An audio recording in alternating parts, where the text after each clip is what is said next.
যে বাসার ভিতরে থেকে নিজের রেসপেক্টটা ফিল হয় না, যে বাসার ভিতরে থেকে নিজের ভালোবাসার ফিল হয় না, যে বাসার ভিতরে থেকে নিজে মূল্যহীন মনে হয়, যে বাসার ভিতরে নিজেকে ইউজের সামগ্রী হিসেবে রাখা হয়েছে, সে বাসা যতটাই দামি হোক, সে বাসার মালিকের বড় গাড়ি আছে, বড় বাড়ি আছে, যে বাসার মালিকের ব্যবসা যত বড় হোক, যেখানে আমার মূল্য নেই, যেখানে হনেস্টির মূল্য নেই, যেখানে হনেস্টির মূল্য নেই, যেখানে যত্নের মূল্য নেই, যেখানে একজন মানুষের মূল্য নেই, জাস্ট টাকার মূল্য আছে, একটা মেয়ের চরিত্রের মূল্য নেই, জাস্ট দেহের মূল্য আছে, এই সংসারটা কখনোই একটা জান্নাতি সংসার হতে পারে না।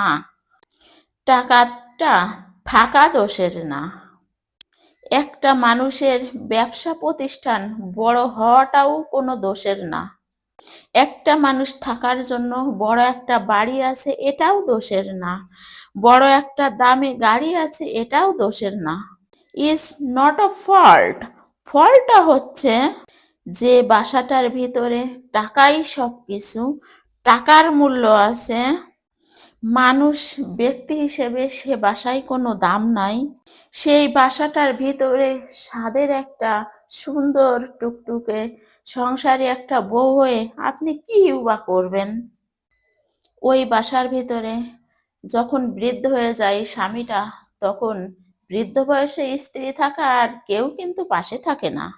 ওই স্বামীটা যখন তাগড়া যৌবন, যৌবনের শক্তি আছে বলে স্ত্রীকে কত না অবহেলা, কত না অপমান, কত না লাঞ্ছিত দেয় কিছু পুরুষ, শুধুমাত্র অন্যদের কাছে, নিজের কাছে ভালো থাকার জন্য। আবার সেই স্বামীটাই অন্য কারোর সঙ্গে যখন কথা বলে, হাসি মুখে কত ভালোভাবে কথা বলে, কিন্তু যখন স্ত্রীর সঙ্গে কথা বলতে আসে, তখন কত না বিরক্তি, কত টেনশন, কত মাথা ব্যথা, কত কিছু সামনে আসে।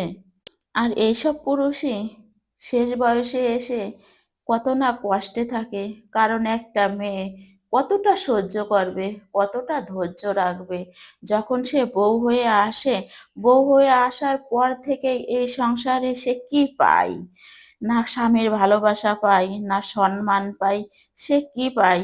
জাস্ট কিছুটা হাজবেন্ড সম্মান দিতেও পারে, বেশিরভাগ হাজবেন্ড সম্মানটা দিতেই জানে না, বোঝেই না যে নারীর একটা সম্মান আছে, নারীর একটা ভালোবাসা আছে, নারী কিছু চায়, নারীকে কিছু দিতে হয়, এগুলো জাস্ট কেয়ারই করে না, এগুলো তাদের কেয়ার করার প্রয়োজনই করে না, কারণ মনে করে ওই বিয়ে তো করে আনছি, আর এগুলোর কি প্রয়োজন, তার চাহিদা শেষ, আমারও চাহিদা শেষ, এগুলোর কোনো প্রয়োজন নাই।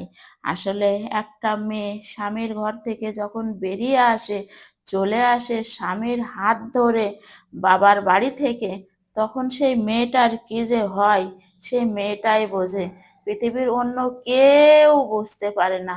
তাই সব স্বামীদের বলছি, আপনারা নিজের মনটাকে একটি স্ত্রীর জায়গায় বসিয়ে দেখেন, স্ত্রীর মনটা কতটা খারাপ থাকে, তাই স্ত্রীর মনটা বুঝে স্ত্রীর সঙ্গে একটু একটু হলেও ভালো ব্যবহার করুন, ভালো আচরণ করুন, স্ত্রীকে মানিয়ে নেওয়ার চেষ্টা করুন, দেখবেন সংসারটা কত সুন্দর হয়ে যায়, পৃথিবীটা মনে হয় জান্নাতের যেন একটা টুকরো। তাই স্ত্রীকে অবহেলা নাই, ভালোবাসুন, ভালোবাসুন, ভালোবাসার জন্য ভালোবেসেন না, ভালোবেসে দেখেন স্ত্রীকে একবার, আপনি মনে হবেন যে জান্নাতের টুকরার ভিতরে আছেন। স্ত্রীরা বেশি কিছু চায় না, একটু ভালোবাসায় দিলেই তারা অনেক খুশি হয়ে যায়।